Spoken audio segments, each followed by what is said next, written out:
Okay, hi everyone. I hope you had a beautiful Passover, a beautiful Pesach, and we're ready to commence with Moreh Nevukhim, Maimonides' Guide for the Perplexed. We are in section 3, and today we're starting chapter 37. So we are in the middle of a section where the Rambam is discussing Ta'amei HaMitzvot, the reason for the mitzvahs that God gave us. We had learned in chapter 35 that all of the mitzvot can be broken down into 14 different categories, that word yad, yodalid categories.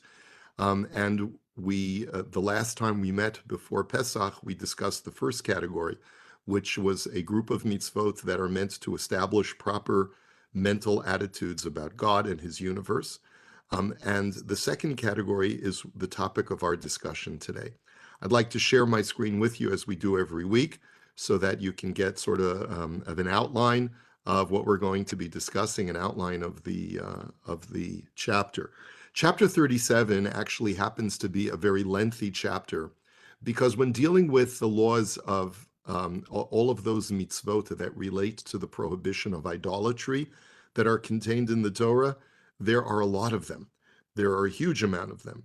And we are, just for your reference, in the Pines edition of the guide, chapter 37 starts on page 540.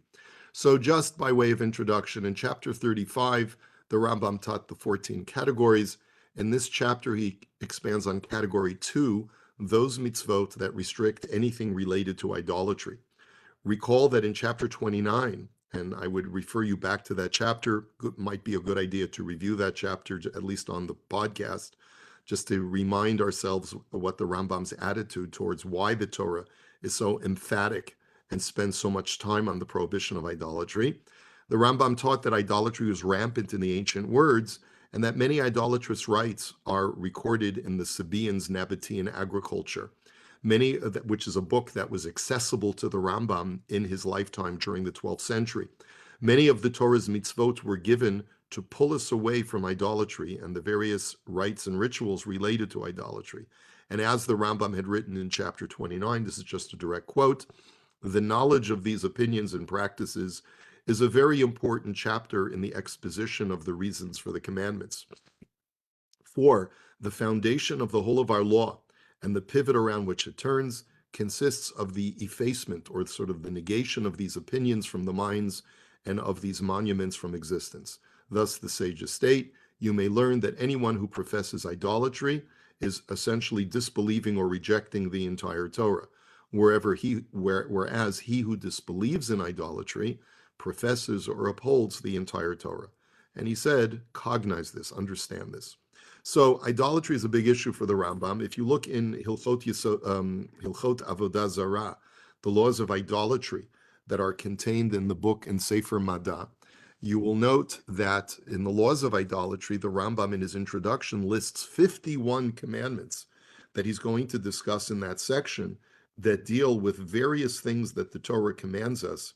Most of them, the vast majority, 49 out of those 51, being mitzvot lo ta'aseh, negative commandments about what we're not allowed to do so that we distance ourselves from idolatry as much as possible. There are actually more than 51, as we're going to see. There's a mitzvah, for example, called sha'atnez, the prohibition of mixing wool and linen, which is not counted as one of those 51 commandments, but nonetheless, which the Rambam cites in this chapter as an example of things that the Torah commanded us to avoid because of their association with idolatry. Let's not jump ahead of ourselves. Let's go through this in a systematic way. So the Rambam first tells us that he's referring to the laws laid down in Hilchot Avodah Zarah, the laws of idolatry, in the Yad, in the Mishnah Torah, wherein 51 mitzvot are detailed as being related to the prohibition of idolatry. Many of these idolatrous rites were practiced by other nations and tribes at the time when the Torah was given to the Jewish people, such as the Sabaeans, the Chaldeans, the Chaldeans, sorry for the typos, as well as the Egyptians and the Canaanites.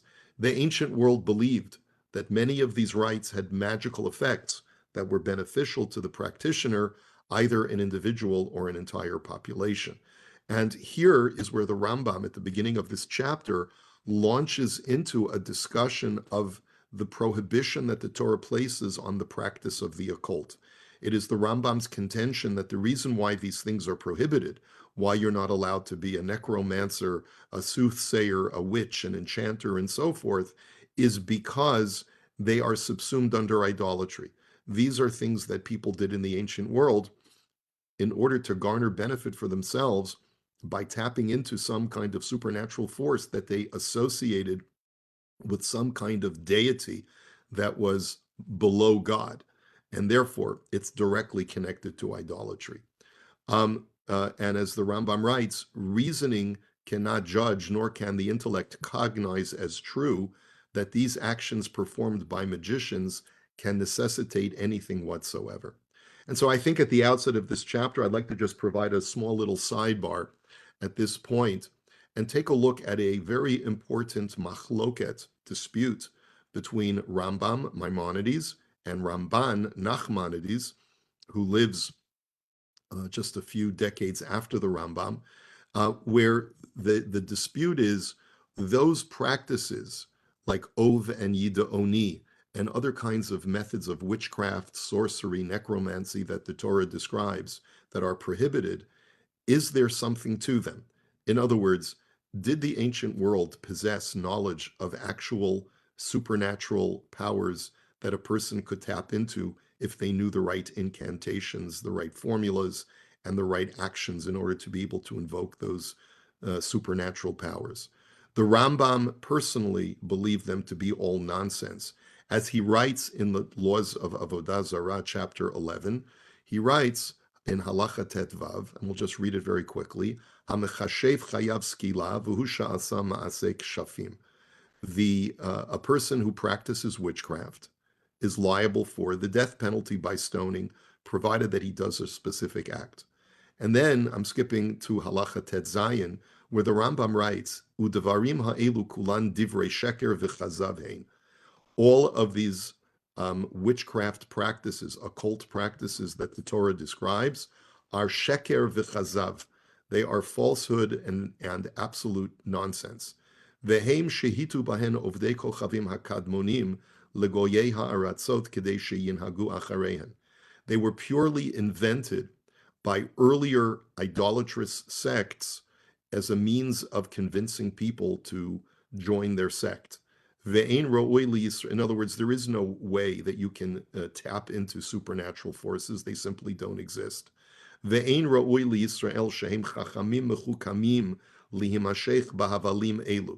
is therefore simply inappropriate for the Jewish people who are wise men to draw themselves after these follies. And not for a moment to think that there is any benefit to them. Shenemar kilo nachash b'Yaakov v'lo kesem b'Yisrael, as it says in the Torah that Bilam pronounced his blessing, that there is no divination or magical practitioners among the Jewish people. And I'm going to skip the next pasuk. And the Rambam then says, Kol ha'ma'amin bidvarim ha'elu v'chayotz behen, anyone who believes in these things, even without practicing them, u'mechashev b'libo shehin emet udvar chachma, aval ha'torah asratan, and that he thinks, there is some kind of wisdom and knowledge of the arcane and of the occult that a person can tap into. It's just that the Torah prohibits these actions. Einon ela min hasechalim umechasrei hadat. Such a person is a fool and just simply ignorant. And then he says something that's a little bit misogynistic. He says, "Uvichlal hanoshim baktanim she'in datan shlema." Such a person should be included among women and children who lack a comprehensive knowledge of things. Of course, the Rambam is a product of his time and a product of the illiteracy that existed among most women in his time. But people who are truly wise and have clear thought will be able to know with clear demonstration shekol elu hadvarim she'asra Torah einam divrei chochma ela tohu v'hevel. They are completely follow. Those things that the Torah prohibits are really just nonsense.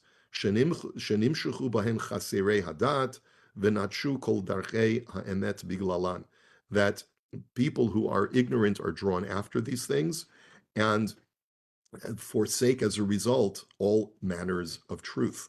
Umipnei ze amra Torah kishihizhira al kol elu hahavalim, and therefore the Torah commands us when it tells us about how not to practice these occultish kinds of things. Tamim tihiyeh im Hashem Elokecha. Be pure and innocent with the Lord your God, which he believes, says the Rambam, is to be clear thought, and don't allow yourself to be dumbed down by these nonsensical practices. This, of course, is a very controversial position that the Rambam takes, because it seems that there's an entire school of thought that is expressed by the Ramban Nachmanides, who believes that many of these occult practices, not necessarily all of them, but many of them, are substantial. And the Ramban in his Torah commentary to Parshat Shoftim, Perek Yudchet, tells us as follows. He says, "Ve'ata da ve'havein bi'inyanei hakshafim." I want you to understand something regarding the practice of the occult. Ki habori yitbarach kasher bara hakol me'ayin, that when God created everything from nothing, asa ha'elyonim manhigei hatachtonim asher lamata mehen. God created a system whereby celestial bodies and forces control that which is in the terrestrial realm. V'natan koach haaretz v'chol asher aleha bakochavim uvamazalot lefi hanhagatam umabatam bahem. He says that God embedded within nature that there is a direct correlation and connection between the celestial bodies, the stars and the zodiac, and the goings-on of the things happening in this world. In other words, there is this concept of mazal, of fortune based on the position of the stars, that can directly influence what goes on in this world. Ka'asher hu minuseh b'chokhmat ha'itzdagninut, as has clearly been demonstrated in the science of astrology. Ve'asa od al ha'kochavim v'hamazalot manhigim malachim v'sarim shehem nefesh lahem. The Ramban says something that the Rambam would agree to, but not in this context, that God creates angels or intelligences that are connected to these celestial bodies. V'hinei hanhagatam me'eteyotam ad la'olam va'ed, gezerat elyonim asher sam lahem. This is the way God created the system of these upper realms. Aval hayam miniflaotav ha'atzumot, shesam b'koach ha'manhigim ha'elyonim darkei temurot. God also embedded within these celestial forces alternate powers, the kochot lahamir hanagata shilamata mehem, and the ability, if a person were able to tap into those powers, to be able to subvert and overturn the natural course of events by tapping into those forces. She'im yihiyeh mabata kochavim bifnim asher keneged haaretz tova o ra'a la'aretz o la'am o la'ish, Yamiru otam hapanim ha'elyonim alav lahafech b'madat atzmo ki inyan she'amru tmurat oneg nega. So God created a circumstance whereby it's possible to have a reversal of the power of these celestial bodies. In other words, there's a natural order that these celestial bodies bring to the world, but it's also possible to have this alternate power activated in these celestial bodies by reversing their natural, polarity or their natural power, and converting them from good to bad or bad to good. Ve'asa kein lihiyotu yitbarach shemo me hasanei adanya uzmanya, korei lemei hayam la'asot behem kirtzano ve'hofech laboker tzalmavet. God did this because God wishes to be able to manipulate the forces of nature when he deems it so fit, and therefore he can utilize this alternate force if he wishes to bring about a phenomenon that goes contrary to the normal nature running its course. Okay, and therefore, when God did this, he did this as a deliberate plan so that creation should have the ability to shift on a dime at the desire, when and at such time that God desires. But he says, "V'zeh sod hakshafim v'kocham." That's the power of magic, of the occult, is that a sorcerer knows this alternate power that exists within the celestial bodies, knows how to activate, turn on that switch, and that's really the whole idea behind the practice of the occult, and there is therefore something to it. The Ramban says further, "V'rabim yitzchasdu ben banachashim lamar she'ein b'hem emet klal." There are many people who believe that there's no substance to these practices at all. Kimi yagid la'orei v'la'agor ma'yihiyah. Who can tell, of course, the raven and the tuki what's going to be in the future? V'anachnu lo nuchal lahakrish devarim itparsmu le'enei ro'im. He says, but we cannot deny what so many people in our lifetimes have acknowledged to be true. People have testified that they have seen the occult work, and he says our sages also acknowledge their efficacy, and therefore there is this ability to be a soothsayer, a fortune teller, a magician, a witch, a sorcerer, a necromancer, and so forth.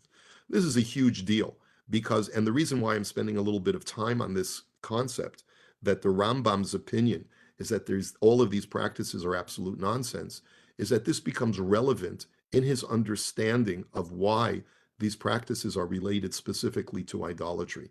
It's not because people who operated the shrines, the priests and the priestesses who practice these occultish practices were able to attract the masses because these practices had efficacy and could actually change people's fortunes. Rather, it was because people are superstitious by nature and they bought into these cults and these alternate religions and were strayed after idolatry because they falsely believed that these other sects and cults would be able to help them. So let's go on and we're going to see how that's relevant in the remainder of the chapter. We're only going to be able to get through about half the chapter today, so let's get going.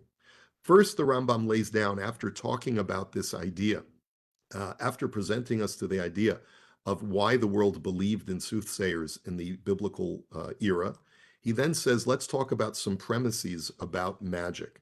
The field of magical practices is very vast, but the Rambam says, I will boil it down to that there are three sort of components to the practice of magic or the occult.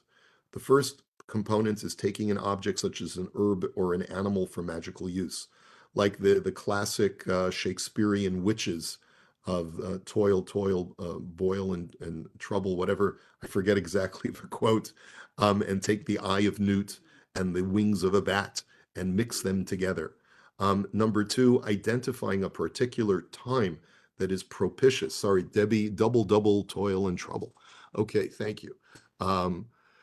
Macbeth, right? Identifying a particular time that is propitious for the practice of the occult. And number three, performing human action, such as dancing, clapping, shouting, laughing, jumping, lying down, burning, fumigating with incense, or uttering speech, whether understandable or not. Sometimes people would speak in tongues, etc. Sometimes, the Rambam says, that all three of the above are involved, taking an object, using it at a specific time when the stars are aligned and doing certain actions around it. Other times, only one or two. And the Rambam details various examples of this on the bottom of page 541. We're not going to get into all of the examples, but I'm sure you can use your imagination. Another feature of ancient magic, he says, is the emphasis on women as part of the magical ritual. And the Rambam details various examples. Just, he says, you will find that they set forth with regard, I'm reading from the bottom of page 541. You will find that they set forth with regard to the discovery of water. In other words, let's say you're living in a parched land and you're trying to dig for water and you want to know where the water is. You know, many people today believe in that water rod divination and things like that. So if you want to discover water in the ancient world, they would take 10 virgins who would put on ornaments and red clothes and dance and crawl, going in turn forward and backward, pointing to the sun, performing the rest of this long operation until, as they think, the water springs forth. He gives some other examples that are actually somewhat provocative and erotic in nature, and that has relevance to what he's going to say about this.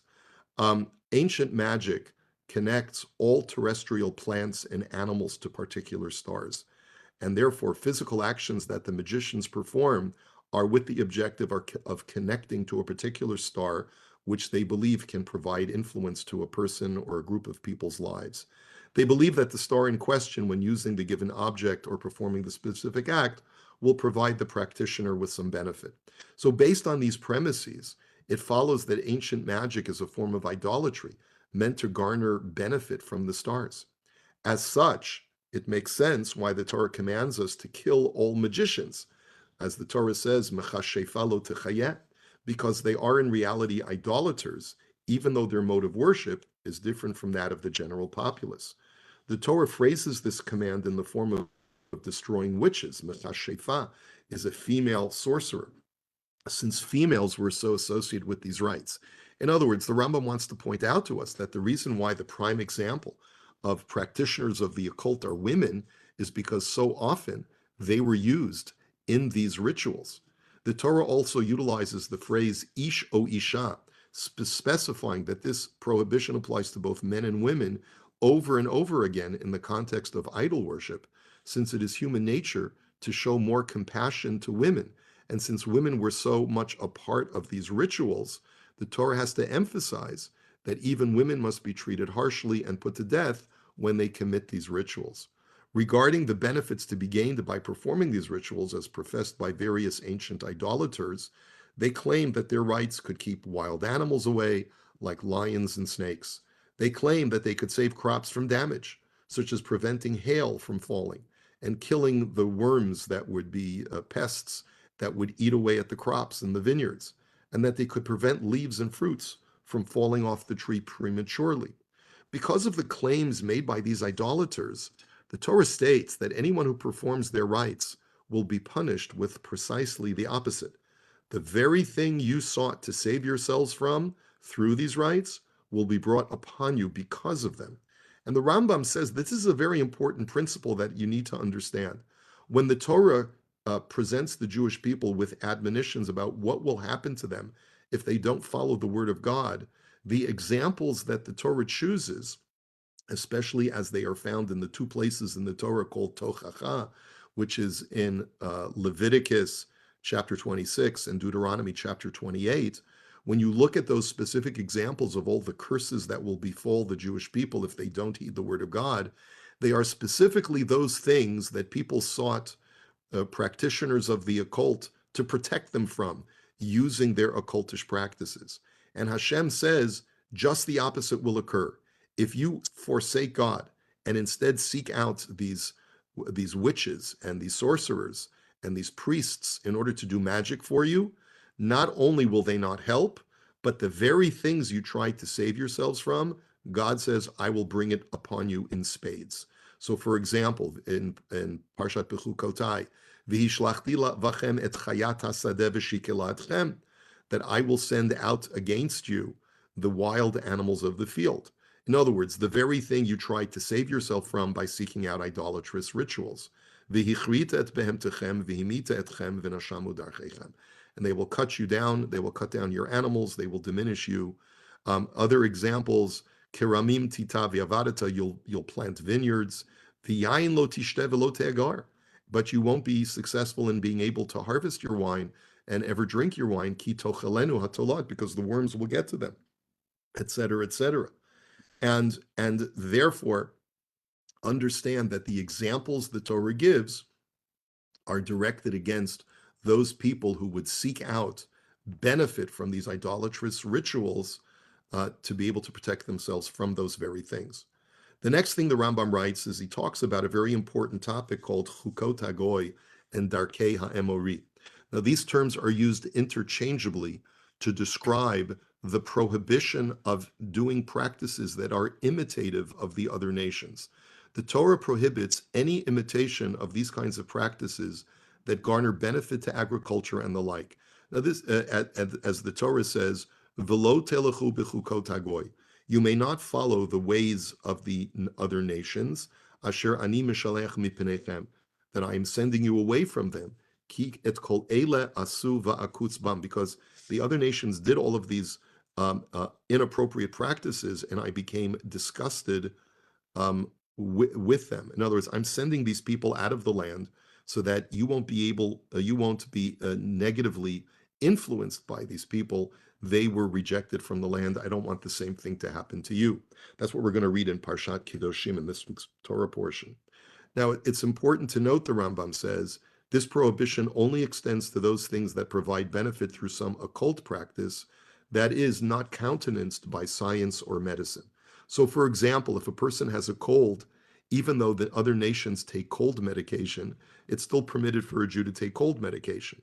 The only thing that a Jew is not allowed to do is to resort to those practices that are deemed to have no association whatsoever to anything medicinal or scientifically proven to be efficacious. So therefore, such practices are forbidden because they lead to the worship of the stars. They lead to idolatry. And thus the sages teach us in Tractate Shabbat and in Tractate Chulin, Abaya v'Rava da'amri to Ravayu, both Abaya and Rava taught, Kol davar sheyesh bo mishum refuah, ein bo mishum darkei ha'emori. Anything that a person does or takes or practices for medicinal purposes is not prohibited because it follows some occultish Gentile practice. Ein bo mishum refuah, yesh bo mishum darkei ha'emori. But the converse, of course, is also true.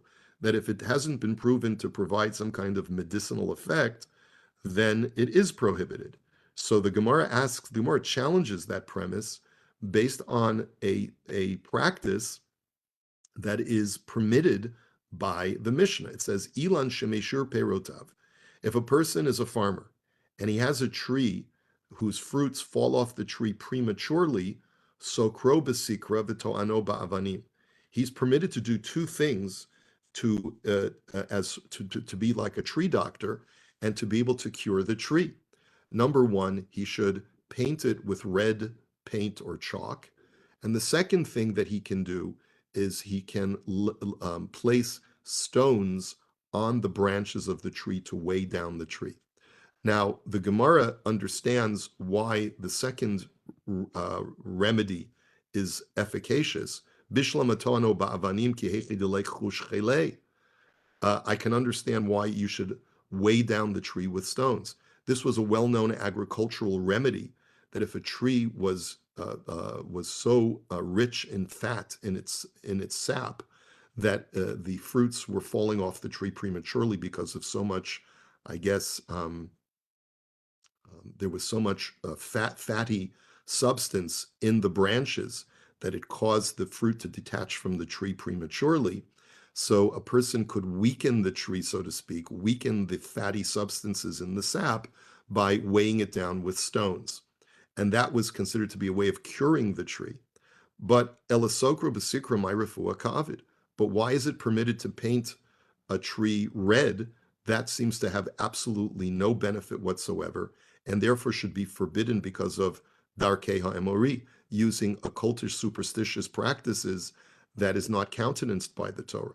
So the Gemara answers and says, the Gemara says that too is permitted, because that does have efficacy. When people see a tree painted red, they will say, oh, Farmer John has a sick tree. Let's say a Misha Berach for his tree. Let's daven for his tree and let's pray that God blesses him with a healthy orchard.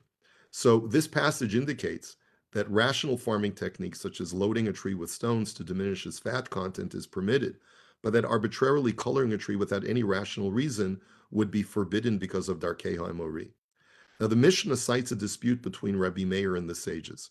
The dispute is as to one is allowed to is one allowed to walk outside on the Sabbath when there's no Eruv, and there's a prohibition of hotza'ah, of carrying something outside on the Sabbath. Are you allowed to carry or walk out with a locust's egg attached to your ear? It was believed to either cure ear aches or weak muscles. Or are you allowed to walk with a fox's tooth dangling around your neck to either cure insomnia or excessive sleepiness? Or could you walk around with a nail around your neck that had been used to crucify someone? And this was believed to cure swollenness or headaches. Now the Rambam says that I paskin, as he does in Mishnah Torah, that these things are permitted to walk out with on the Sabbath, according to Rabbi Meir.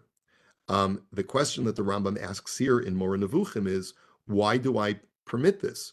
He answers, because in those times, these things were considered to be medicinally efficacious, meaning that even when doctors don't understand how a medicinal cure works, if they nonetheless note through experimentation that a certain regimen is effective, it is permitted to utilize that therapy. For it is allowed to use all remedies similar to these that experience has shown to be valid, even if reasoning does not require them. In other words, the Rambam's thesis, the Rambam's halachic thesis is that there are medicinal cures that doctors have not yet figured out how they interact with the body to provide a cure. But if experimentation and experience demonstrates that they work, then it is considered to be part of the medicinal arsenal of medicine, and therefore it is permitted. There are things even today that doctors don't fully understand, like why they work, but some people have success with them. Like some people take echinacea to cure a cold, and it works for them. And many doctors don't feel that there's any benefit. They can't trace directly the benefits. So maybe Eastern medicine may fall into that category. I don't know. But the fact of the matter is that medicine was not well um, established in the medieval period, and certainly not in the time when the Gemara was written, so that you can't blame the Rambam for saying that some of these practices were actually demonstrated to be efficacious, even though today none of us would try these things because we would dismiss them as nonsensical.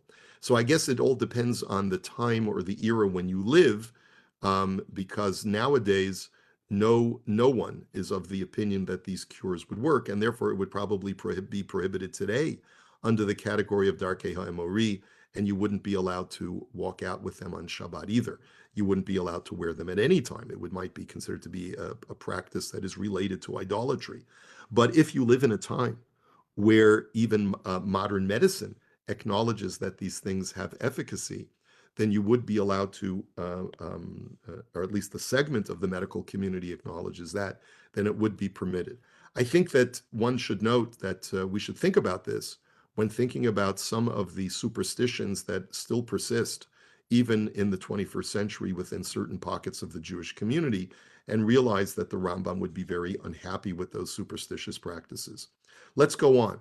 The prohibitions of shaving the corners of one's head and beard, the prohibition of shatnez, and the prohibition of cross-dressing are based on idolatrous practices. Now, normally we don't associate these things with idolatry, but the Rambam says that all three of these things are connected to idolatry. The Rambam taught already in the Mishnah Torah that the reason why one is not allowed to shave the corners of one's head, you can't cut your payas off, you can't use a razor to trim your beard, was because this was the way that priests in the idolatrous temples used to fashion their hair and their beards. And so you're not allowed to imitate the ways of the idolaters. Now, as far as shatnez, as far as mixing wool and linen, priests also used to mix wool and linen in their garments while holding a metal seal to help garner some star's benefit. Rambam documents this in the Sefer HaMitzvot in his Book of Commandments, Negative Commandment 42. And he writes that the reason that wearing wool and linen mixed together is prohibited is kamo shahayu lovshim komrei avodah zara ba'oto hazman, is because that's what the priests of idolatry used to wear in the times when the Torah was given. And he says, v'zem for some hayom eitzel komrei mitzrayim. He says, even to this day, magicians in Egypt wear wool and linen garments mixed together in order to garner some kind of supernatural effect. And finally, the prohibition of cross-dressing that applies to both men and women, that men may not dress in women's clothes and women may not dress in man's armor or other military garments, was because of an idolatrous practice that was in vogue at the time. He records from a book called Tam Tam or Tum Tum that records ancient idolatrous practices, that a man should don a woman's garments before invoking the power of the Venus star.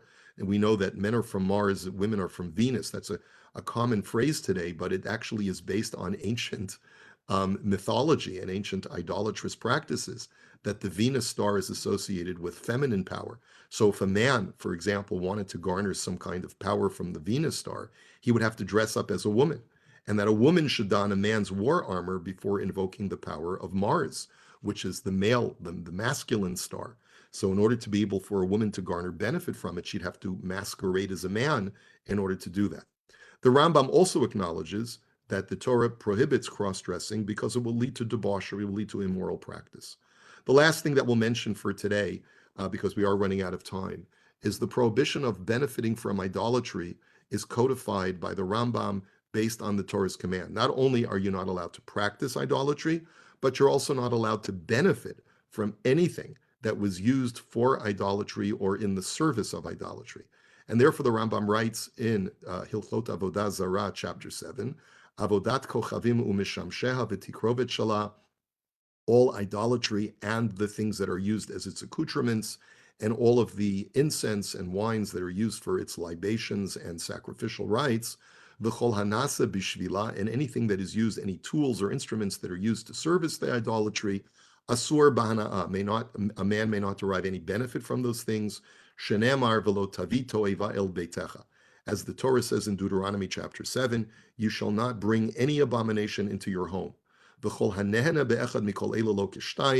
if you do so, you get double lashes for violating two negative commandments. And the Rambam writes here in the Moreh that this is because if a person were permitted to benefit from idolatry, he might be tempted to keep the idolatry in his home, and he would eventually start believing in its truthfulness.